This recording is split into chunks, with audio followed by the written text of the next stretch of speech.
ಸ್ನೇಹ ವಿಶೇಷ ಕಾರ್ಯಕ್ರಮಕ್ಕೆ ಸ್ವಾಗತ. ನಾನು ಸುಷ್ಮಾ. ಐಟಿ ಆಫೀಸರ್ ಪುತ್ರನಿಗಿತ್ತು ವಿದೇಶಿ ಬೈಕ್ಗಳ ಹುಚ್ಚು. ಆತನ ಆತ್ಮೀಯ ಗೆಳೆಯನಿಗೆ ಹಣವೇ ಅಚ್ಚುಮೆಚ್ಚು. ಬೆನಾಲಿ ಬೈಕ್ ರೇಡ್ ನೆಪದಲ್ಲಿ ನಡೆದದ್ದು ಭಯಾನಕ ಸ್ಕೆಚ್. 10 ದಿನಗಳ ನಂತರ ಬಯಲಾಯಿತು ಶರತ್ ಕಿಡ್ನಾಪ್ ರಹಸ್ಯ. ಇದೇ ಹೊತ್ತಿನ ವಿಶೇಷ ಸಾವಿನ ಸ್ನೇಹ.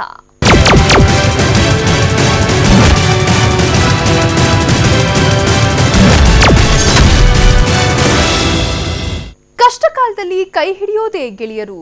ಇಂಥದೊಂದು ಮಾತನ್ನ ಪ್ರತಿಯೊಬ್ಬರೂ ಆಡ್ತಿರ್ತಾರೆ.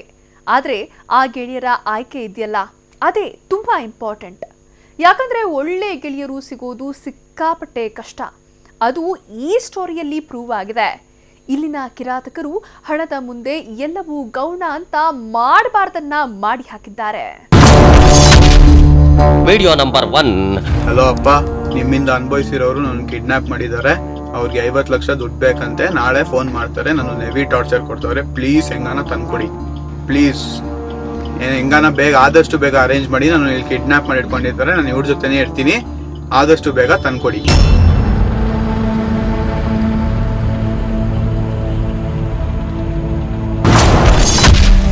Video number 2. ಒಮ್ಮೆ ಪೊಲೀಸ್ ಕಂಪ್ಲೇಂಟ್ ಮಾತ್ರ ಮಾಡಿಬಿಡಿ. ಇವ್ರ ಹತ್ರ ತುಂಬಾ ದೊಡ್ಡ ವೆಪನ್ಸ್ ಇದೆ. ಇವರು ತುಂಬಾ ಟೆರರ್ ಆಗಿದ್ದಾರೆ. ಪೊಲೀಸ್ ಕಂಪ್ಲೇಂಟ್ ಮಾಡಿದ್ರೆ ನಮ್ಮ ಫ್ಯಾಮಿಲಿಗೂ ನನಗೂ ತುಂಬಾ ತೊಂದರೆ. ನಮ್ಮ ಅಕ್ಕನೂ ಫಾಲೋ ಮಾಡ್ತಾ ಇದ್ದಾರೆ ಇವರು. ಡೇ ಬೈ ಡೇ ಎಲ್ಲ ಆಕ್ಟಿವಿಟೀಸು ಹೇಳಿದ್ದಾರೆ ನನ್ನ ಹತ್ರ. ಅದೆಲ್ಲ ಕರೆಕ್ಟಾಗೇ ಇದೆ. ಪ್ಲೀಸ್ ಫ್ಯಾಮಿಲಿ ಜೊತೆ ನನ್ನನ್ನು ಉಳಿಸ್ಕೊಳ್ಳಿ. ಬೇಗ ಕಾಸು ಆದಷ್ಟು ಅರೇಂಜ್ ಮಾಡ್ಕೊಳ್ಳಿ. ಪ್ರಿಯ ವೀಕ್ಷಕರೇ, ಇದು ನಂಬಲು ಅಸಾಧ್ಯವಾದ ಕಹಾನಿ, ನಂಬಿಕೆಗಳಿಗೆ ಪೆಟ್ಟು ಕೊಡುವ ಕಹಾನಿ. ಅಂದಹಾಗೆ ಇಲ್ಲೇನು, ಪ್ಲೀಸ್ ಪಪ್ಪ 50 ಲಕ್ಷ ಹಣ ತಂದು ಕೊಡಿ, ನಿಮ್ಮಿಂದ ತೊಂದರೆಗೊಳಗಾದವರೇ ನನ್ನನ್ನು ಕಿಡ್ನಾಪ್ ಮಾಡಿದ್ದಾರೆ ಅಂತ ವಾಟ್ಸಪ್ ವಿಡಿಯೋ ಮಾಡಿ ಅದನ್ನ ತನ್ನ ಫ್ಯಾಮಿಲಿಗೆ ಕಳುಹಿಸಿರೋ ಈ ಹುಡುಗನ ಹೆಸರು ಶರತ್. ಇನ್ಕಮ್ ಟ್ಯಾಕ್ಸ್ ಆಫೀಸರ್ ನಿರಂಜನ್ ಅವರ ಪುತ್ರ.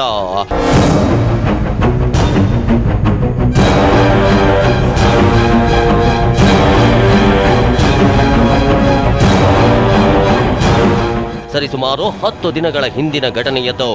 ಶರತ್ ಅನ್ನೋ ಈ 19 ವರ್ಷದ ಹುಡುಗನಿಗೆ ಕಿನ್ನಿಲ್ಲದ ಖುಷಿ. ದುಬಾರಿ ಬೆಲೆಯ ಬೈಕ್ಗಳು, ವಿದೇಶಿ ಬೈಕ್ಗಳ ಮೇಲೆ ಕ್ರೇಜ್ ಇದ್ದ ಶರತ್ ಹೊಸ ರಾಯಲ್ ಎನ್ಫೀಲ್ಡ್ ಬೈಕ್ ಕೊಂಡಿದ್ದ. ಅದನ್ನ ಸ್ನೇಹಿತರಿಗೆ ತೋರಿಸೋ ಹುಚ್ಚು.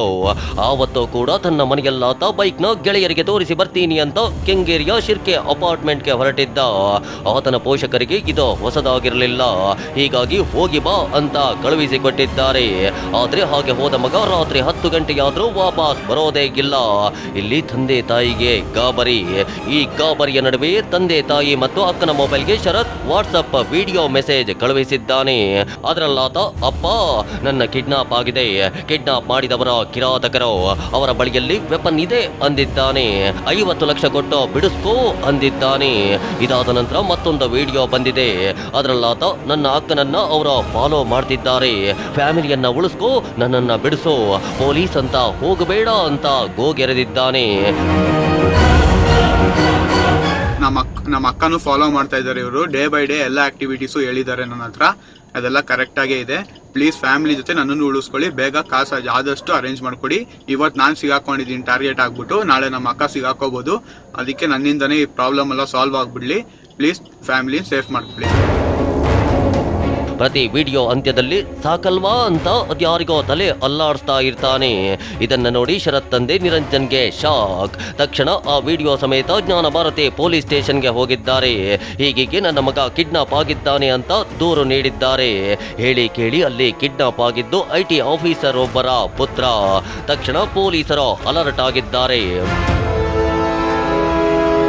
ಕೂಡಲೇ ಒಂದು 5 ವಿಶೇಷ ತಂಡಗಳನ್ನು ಡಿಸಿಪಿ ಚೇತನ್ ರಾಥೋಡ್ ಅವರ ನೇತೃತ್ವದಲ್ಲಿ ಸಿಸಿಬಿ ಅಧಿಕಾರಿಗಳು ಎಲ್ಲರೂ ಸೇರಿ 5 ವಿಶೇಷ ತಂಡಗಳನ್ನು ರಚನೆ ಮಾಡಿಕೊಂಡು ಈ ತನಿಖೆಯನ್ನು ಕೈಗೊಂಡಿರುತ್ತವೆ. ತನಿಖೆ ಕಾಲದಲ್ಲಿ ಅವರು ವಿಡಿಯೋ ವಾಟ್ಸಪ್ಪಲ್ಲಿ ಸುಮಾರು 50 ಲಕ್ಷ ರೂಪಾಯಿಗಳನ್ನು ನೀವು ಸೇರಿಸಿಕೊಳ್ಳಲಿ, ಇವರು ನನ್ನನ್ನು ಕಿಡ್ನ್ಯಾಪ್ ಮಾಡಿದ್ದಾರೆ, ನಾನು ಮತ್ತೆ ಫೋನ್ ಮಾಡ್ತೀನಿ, ಫೋನ್ ಮಾಡಿದಾಗ ಈ 50 ಲಕ್ಷ ರೂಪಾಯಿಗಳನ್ನು ನಮಗೆ ಇವರಿಗೆ ಕೊಟ್ಟು ಬಿಟ್ಟರೆ ನಮ್ಮನ್ನು ಬಿಡ್ತಾರು ಅಂತ ಅವ್ರು ಹೇಳಿರ್ತಾರೆ ಹುಡುಗ ಶರತ್ತು.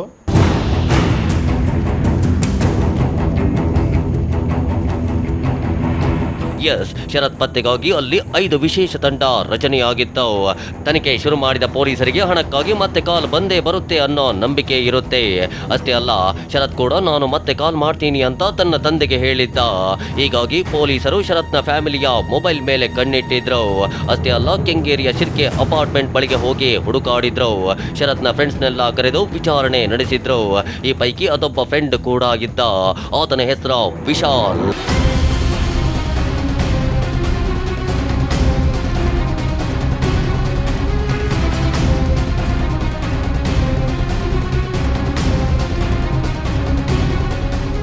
ವಿಶಾಲ್ ಮತ್ತು ಶರತ್ ಬಾಲ್ಯ ಸ್ನೇಹಿತರು. ವಿಶಾಲ್ ಇಂಜಿನಿಯರಿಂಗ್ ವಿದ್ಯಾರ್ಥಿ, ಜೊತೆಗೆ ಪಾರ್ಟ್ ಟೈಮ್ ಆಗಿ ಉಲ್ಲಾಳ RTO ಕಚೇರಿಯಲ್ಲಿ ಬ್ರೋಕರ್ ಕೆಲಸ ಮಾಡ್ತಿದ್ದ. ಆತನಿಗೆ ಶರತ್ ಮಾತ್ರವಲ್ಲ, ಆತನ ಫ್ಯಾಮಿಲಿಗೆ ಎಲ್ಲ ಮೆಂಬರ್ ಕ್ಲೋಸ್ ಆಗಿದ್ರು. ಹೀಗಾಗಿ ಆತ ಗಿನ್ನಿಲ್ಲದ ದುಃಖದಲ್ಲಿದ್ದ. ಶರತ್ ಕುಟುಂಬದ ಜೊತೆಗೂಡಿ ಶರತ್ಗಾಗಿ ಹುಡುಕಾಡ್ತಿದ್ದ. ಶರತ್ ತಂದೆಯೊಂದಿಗೆ ಪೊಲೀಸ್ ಸ್ಟೇಷನ್ಗೂ ಬಂದಿದ್ದ. ಕಿಡ್ನಾಪರ್ಸ್ ಒಂದ್ ವೇಳೆ ಯಾರ ಬಳಿಯಲ್ಲಾದ್ರೂ ಹಣ ಕಳಿಸಿ ಅಂದ್ರೆ ನಾನೇ ಹೋಗ್ತೀನಿ ಅಂತ ಹೇಳ್ತಿದ್ದ. ಆದ್ರೆ ಕಿಡ್ನಾಪರ್ಸ್ ಮತ್ತೆ ಕಾಲ್ ಮಾಡಲೇ ಇಲ್ಲ. ಆದರೆ ಅದಾದ ನಂತರ ಯಾವ ಥರವಾದಂಥ ಒಂದು ಫೋನ್ ಕಾಲು ಬರುವುದಿಲ್ಲ. ಈ 5 ವಿಶೇಷ ತಂಡಗಳನ್ನು ರಚನೆ ಮಾಡಿ ನಾವು ಬೇರೆ ಬೇರೆ ಆಯಾಮಗಳಲ್ಲಿ ಟೆಕ್ನಿಕಲ್, ಫೀಲ್ಡ್ ಇಂಟೆಲಿಜೆನ್ಸ್, ಅವ್ರ ಕಾಲೇಜ್ ಹತ್ರ ಅವ್ರ ಫ್ರೆಂಡ್ಸು ಏನೇನು ಪೊಲೀಸರು ತನಿಖೆಯಲ್ಲಿ ಮಾಡಬೇಕು ಆ ತನಿಖೆಯನ್ನು ನಾವು ಕೈಕೊಂಡು ಸತತವಾಗಿ ಪ್ರಯತ್ನ ಮಾಡ್ತಾ ಇದ್ದದ್ದು. ಈ ಶರತ್ನ ಮಿತ್ರರಾದಂಥ ವಿಶಾಲ್, ಅವನು ಈ ವಿಶಾಲು ಶರತ್ಗೆ ಅವರ ಚೈಲ್ಡ್ಹುಡ್ ಬಾಲ್ಯ ಸ್ನೇಹಿತನಾಗಿರುತ್ತಾನೆ ಮತ್ತು ಶರತ್ನ ಫ್ಯಾಮಿಲಿ ಮೆಂಬರ್ಸು ಸಹ ಇವರೆಲ್ಲರೂ ಗೊತ್ತಿರುತ್ತಾರೆ. ಪೊಲೀಸರ ಪ್ರಯತ್ನ ನಿರಂತರವಾಗಿ ಸಾಗಿತ್ತು. ಇದರ ನಡುವೆ ಅವರ ತನಿಖೆಗೆ ನೆರವಾಗ್ತಾ ಇದ್ದವನು ಶರತ್ನ ಗೆಳೆಯ ವಿಶಾಲ್. ಆತ, ಸರ್, ಶರತ್ ಬಳಿಯಲ್ಲಿ 2,000 ನೋಟಿನ ಬಂಡಲ್ಲಿತ್ತು ಎಂದಿದ್ದ. ಅಷ್ಟೊಂದು ಹಣ ಏಕೋ ಅಂದ್ರೆ ಅದಕ್ಕಾತ ಉತ್ತರ ಕೊಟ್ಟಿರಲಿಲ್ಲ ಅಂದಿದ್ದ.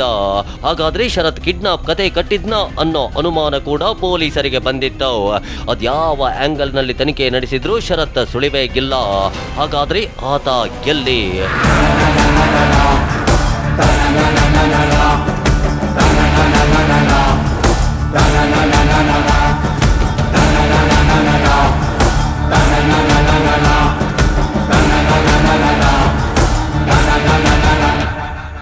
ಶರತ್ಗೆ ಏನಾಗಿತ್ತು? ಅದನ್ನ ಕಿಡ್ನಾಪ್ ಮಾಡಿದ್ದು ಯಾರು? ಕೊಂದಿದ್ದು ಯಾಕೆ? ಆ ವಿಚಾರವನ್ನ ಕೇಳಿದ್ರೆ ನೀವು ಶಾಕ್ ಆಗ್ತೀರಾ. ಅದನ್ನ ಹೇಳ್ತೀವಿ ಸಣ್ಣದೊಂದು ಬ್ರೇಕ್ನ ನಂತರ.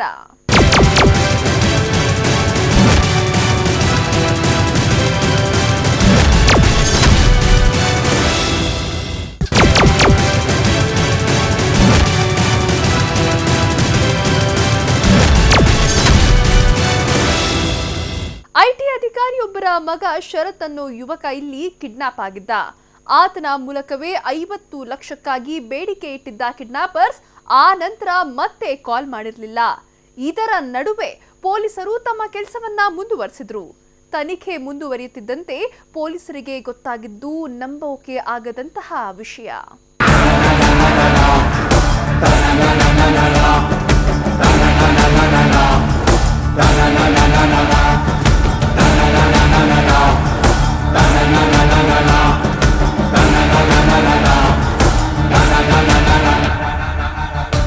ಅದು ಬೆಂಗಳೂರು ಹೊರವಲಯದ ಗುರುಬರಪಾಳ್ಯ ಕಲ್ಲು ಕ್ವಾರಿ. ಬೆಳ್ಳಂಬೆಳಗ್ಗೆ ಅಲ್ಲಿ ಪೊಲೀಸ್ ಜೀಪ್ಗಳ ಸವಾರಿ, ಜೊತೆಗೊಂದು ಟಿಟಿ. ಯಾವುದೋ ಭರ್ಜರಿ ಕಾರ್ಯಾಚರಣೆಗೆ ಹೊರಟ ರೀತಿ ಪೊಲೀಸರ ದಂಡು ಅಲ್ಲಿಗೆ ಆಗಮಿಸಿತ್ತು. ಪ್ರತಿಯೊಬ್ಬರಿಗೂ ಗಡಿಬಿಡಿ, ಪೊಲೀಸರ ಕೈಯಲ್ಲಿ ಗುದ್ದಲಿ. ನೀಲಿ ಬಣ್ಣದ ಟಾರ್ಪಲ್ ಒಂದನ್ನು ಕಟ್ಟಿ ಅದರ ಹಿಂದೆ ಪೊಲೀಸರು ಅಗೆಯತೊಡಗಿದ್ರು. ಸರಿಸುಮಾರು 2 ಗಂಟೆಗಳ ಕಾರ್ಯಾಚರಣೆ ಅದು.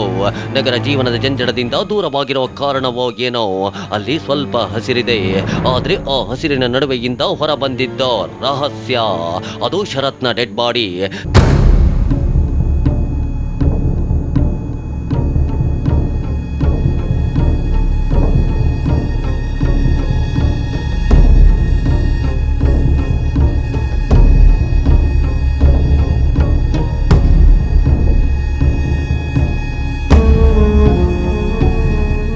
ಸೆಪ್ಟೆಂಬರ್ 21ರ ಸಂಜೆಯಿಂದ ಶರತ್ನ ಡೆಡ್ ಬಾಡಿ ಆ ಕಲ್ಲು ಕ್ವಾರಿಯ ಅಡಿಯಲ್ಲಿತ್ತು. ಯಾವಾಗ ಶರತ್ನ ಬಾಡಿ ಅಲ್ಲಿ ಹೂತಾಕಲಾಗಿದೆ ಅನ್ನೋದು ಗೊತ್ತಾಯ್ತು, ಪೊಲೀಸರು ಅದನ್ನ ಹೊರತೆಗೆಯೋಕೆ ಮುಂದಾಗಿದ್ರು. ಸೆಪ್ಟೆಂಬರ್ 12ರಂದೇ ಕಿಡ್ನಾಪ್ ಆಗಿದ್ದ ಶರತ್ನನ್ನ ದುಷ್ಕರ್ಮಿಗಳು ಆವತ್ತೇ ಕೊಂದು ಹಾಕಿದ್ರು. ಆತನ ಶವ ಕೊಳೆತೇ ಹೋಗಿತ್ತು.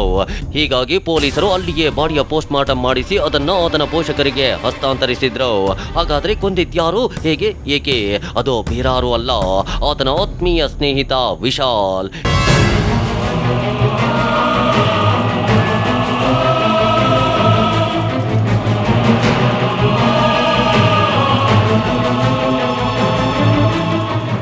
ಎಸ್, ಪೊಲೀಸರ ತನಿಖೆಗೆ ಸಹಕರಿಸುವ ನೆಪದಲ್ಲಿ ಪೊಲೀಸರನ್ನೇ ದಿಕ್ಕು ತಪ್ಪಿಸುತ್ತಿದ್ದ ಅದೇ ವಿಶಾಲ್ ಹಂತಕ. ಆತನೇ ಈ ಕಿಡ್ನಾಪ್ ಪ್ರಕರಣದ ಮಾಸ್ಟರ್ ಮೈಂಡ್.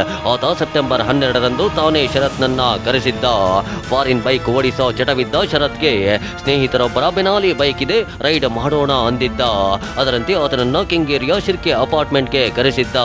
ಅಲ್ಲಿಂದ ಆತನದ್ದೇ ಬೈಕ್ನಲ್ಲಿ ದೊಡ್ಡ ಆಲದ ಮರದ ಬಳಿಗೆ ಕರೆದೊಯ್ದಿದ್ದ.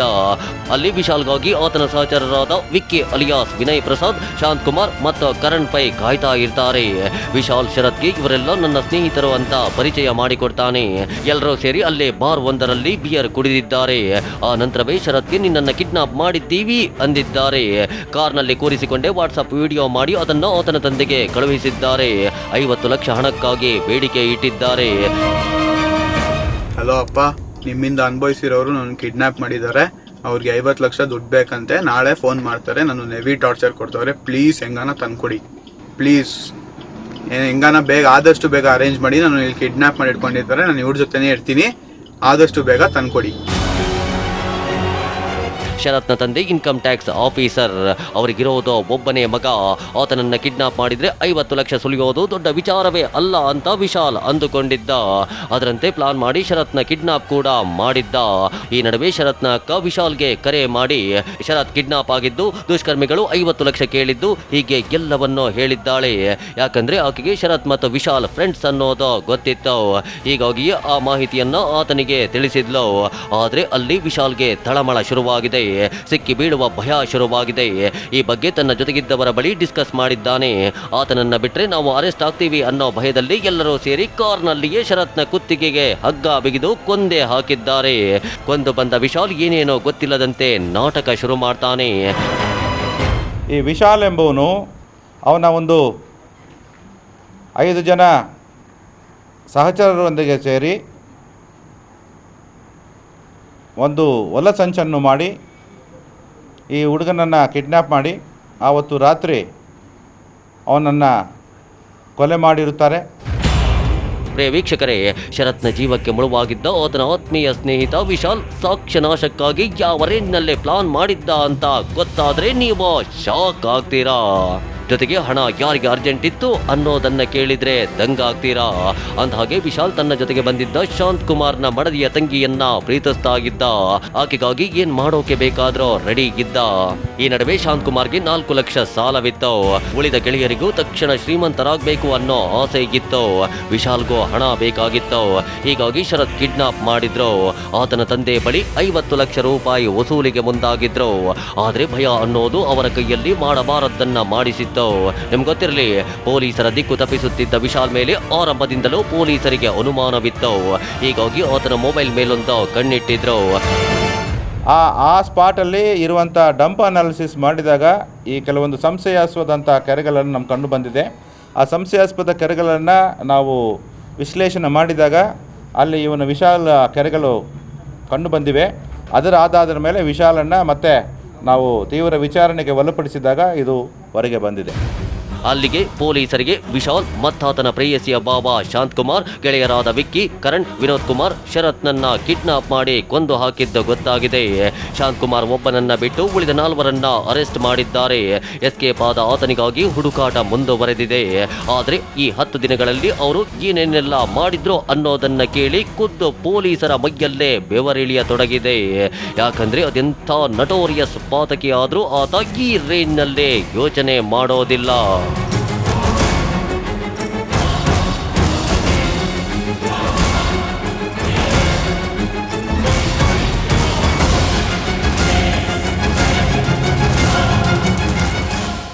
ಶರತ್ ಅನ್ನು ಆ ಪುತ್ರನನ್ನ ಕಿಡ್ನಾಪ್ ಮಾಡಿದ್ದ ದಿನವೇ ಕೊಲ್ಲಲಾಗಿತ್ತು. ಆದರೆ ಕಲ್ಲು ಕ್ವಾರಿಯಲ್ಲಿ ಹೂತಾಕಿದ್ದು ಆರೋಪಿಗಳು ಸಿಕ್ಕಾಕೊಳ್ಳೋ ಜಸ್ಟ್ 1 ದಿನದ ಹಿಂದೆ. ಹಾಗಾದ್ರೆ 8 ದಿನ ಆ ದೇಹ ಎಲ್ಲಿತ್ತು? ಬೆಚ್ಚಿ ಬೀಳುವ ಈ ಕಥೆಯನ್ನ ಹೇಳ್ತೀವಿ ಸಣ್ಣದೊಂದು ಬ್ರೇಕ್ನ ನಂತರ.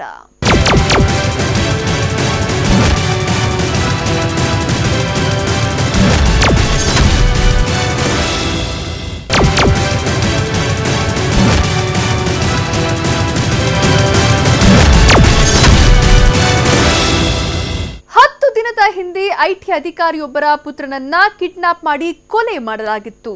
ಸಿಕ್ಕಿ ಬೀಳುವ 1 ದಿನದ ಹಿಂದೆ ಕಲ್ಲು ಕ್ವಾರಿಯಲ್ಲಿ ಆತನ ದೇಹವನ್ನ ಹೂಳಲಾಗಿತ್ತು. ಆದರೆ ಈ ನಡುವೆ ಇದ್ದದ್ದು ಬರೋಬ್ಬರಿ 8 ದಿನಗಳ ಗ್ಯಾಪ್. ಆ 8 ದಿನಗಳ ಕಾಲ ಹಂತಕರು ಮಾಡಿದ್ದೇನು?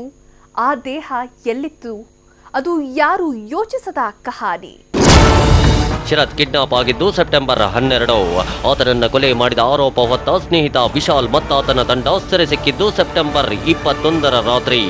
ಅಷ್ಟಕ್ಕೂ ಅದೇ ದಿನ ಆ ದುಷ್ಟರು ಕುರುಬರಪಾಳ್ಯ ಕಲ್ಲು ಕ್ವಾರಿಯಲ್ಲಿ ಶರತ್ನ ದೇಹವನ್ನ ಹೂತು ಹಾಕಿದ್ರು. ಗುಂಡಿಯಲ್ಲಿ ಉಪ್ಪು ಹಾಕಿ ಆತನ ದೇಹ ಹಾಕಿ ಮಣ್ಣು ಮುಚ್ಚಿದ್ರು. ಆ ಪಾಪ ಮಾಡಿದ ಕೆಲವೇ ಗಂಟೆಯಲ್ಲಿ ಅರೆಸ್ಟ್ ಕೂಡ ಆಗಿದ್ರು. ಹಾಗಾದ್ರೆ ಉಳಿದ 8 ದಿನ ಆ ದೇಹ ಎಲ್ಲಿತ್ತು? ಕೇಳಿದ್ರೆ ಎಂತ ರೌಡಿಯೋ ಕೂಡ ಬೆಚ್ಚಿ ಬೀಳಬೇಕು. ಎಸ್, ಆವತ್ತು ಶರತ್ನನ್ನ ಕೊಲೆ ಮಾಡಿದ ಆತನ ಸ್ನೇಹಿತ ವಿಶಾಲ್ ಅಂಡ್ ಟೀಮ್ ದೇಹವನ್ನ ಅದೇ ರಾತ್ರಿ ರಾಮಹಳ್ಳಿ ಬಳಿಯ ಅಜ್ಜನ ಕೆರೆಯಲ್ಲಿ ಕಲ್ಲು ಕಟ್ಟಿ ಹಾಕಿದ್ದಾರೆ.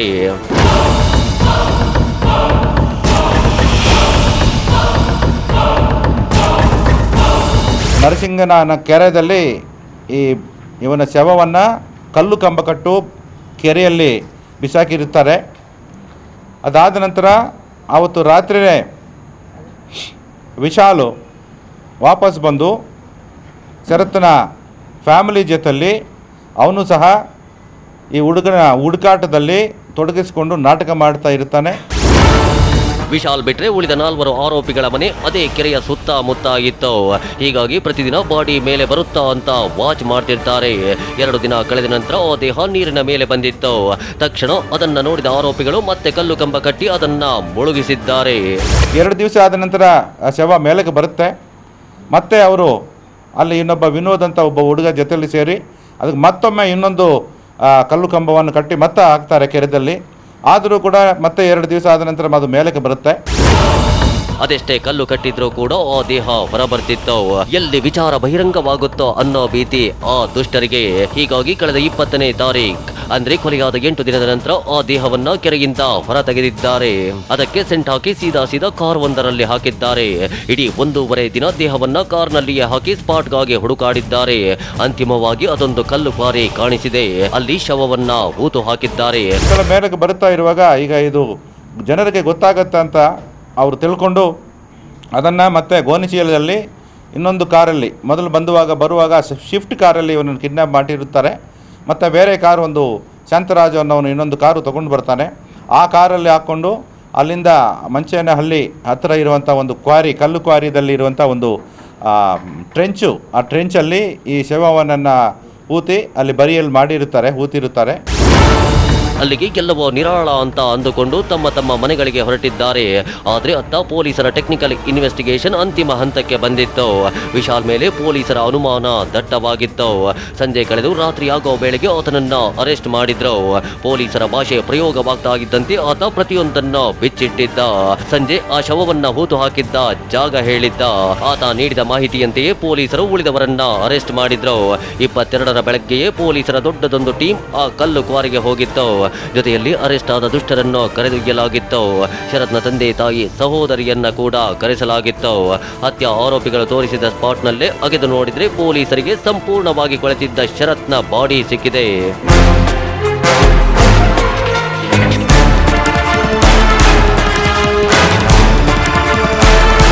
ಬರೋಬ್ಬರಿ 10 ದಿನಗಳ ಕಾಲ ಇನ್ನಿಲ್ಲದಂತೆ ಆಟವಾಡ್ತಾ ಇದ್ದ ಗೆಳೆಯ ವಿಶಾಲ್ನ ಮಿತ್ರದ್ರೋಹ ಬಯಲಾಗಿ ಹೋಗಿತ್ತು. ದಿಢೀರ್ ಶ್ರೀಮಂತನಾಗಬೇಕು, ತನ್ನ ಪ್ರೇಯಸಿಯ ಭಾವನ ಸಾಲ ತೀರಿಸಬೇಕು ಅಂತಿದ್ದ ಆತ ಸೀದಾ ಜೈಲು ಸೇರಿದ್ದ. ಆತನ ಗೆಳೆಯರು ಅಂಧರಾಗಿದ್ರು. ಇನ್ನೇನು ವಿಶಾಲ್ನ ಪ್ರೇಯಸಿಯ ಭಾವ ಸಿಗಲೇಬೇಕೋ ಬಿಡಿ. ಆದ್ರೆ ಪಾಪ ಶರತ್ ಫ್ಯಾಮಿಲಿಯ ಸ್ಥಿತಿ ಹೇಳಿ ನಾಪತ್ತೆಯಾದ ಮಗ ಸಿಗ್ತಾನೆ ಅನ್ನೋ ನಂಬಿಕೆ ಆತನ ಸ್ನೇಹಿತ ವಿಶಾಲ್ ಆತನ ಬಳಿ ಹಣ ಇತ್ತು ಅಂದಾಗ ಎಲ್ಲೋ ಹೋಗಿರ್ಬೇಕು ಬರ್ತಾನೆ ಅನ್ನೋ ಆಶಾವಾದವೋ ಮೂಡಿತ್ತು. ಆದ್ರೆ ಅಂತಿಮವಾಗಿ ಆತನ ಸ್ನೇಹಿತರೇ ಕೊಂದಿದ್ದಾರೆ ಅಂದಾಗ ಅವರಿಗಾದ ಆಘಾತ ಹೇಳಿ ಇನ್ನು ಶರತ್ ಕೂಡ ಯಾವತ್ತೂ ತನ್ನ ಸ್ನೇಹಿತನೇ ತನ್ನನ್ನ ಕೊಲ್ತಾನೆ ಅನ್ನೋದನ್ನ ಊಹಿಸಿರ್ಲಿಲ್ಲ ಬಿಡಿ. ಆದ್ರೆ ದುಷ್ಟರ ಗೆಳೆತನ ಯಾವತ್ತಿದ್ರೋ ಡೇಂಜರ್ ಅಲ್ವಾ? ಅದಕ್ಕೆ ಹೇಳೋದು ಗೆಳೆತನ ಮಾಡೋಕೋ ಮುನ್ನ 1000 ಬಾರಿ ಯೋಚಿಸಬೇಕು ಅಂತ. ಇಂಥ ದುಷ್ಟ ಗೆಳೆಯರಿದ್ರೆ ಶತ್ರುಗಳ ಅಗತ್ಯವಿದೆಯಾ ಹೇಳಿ?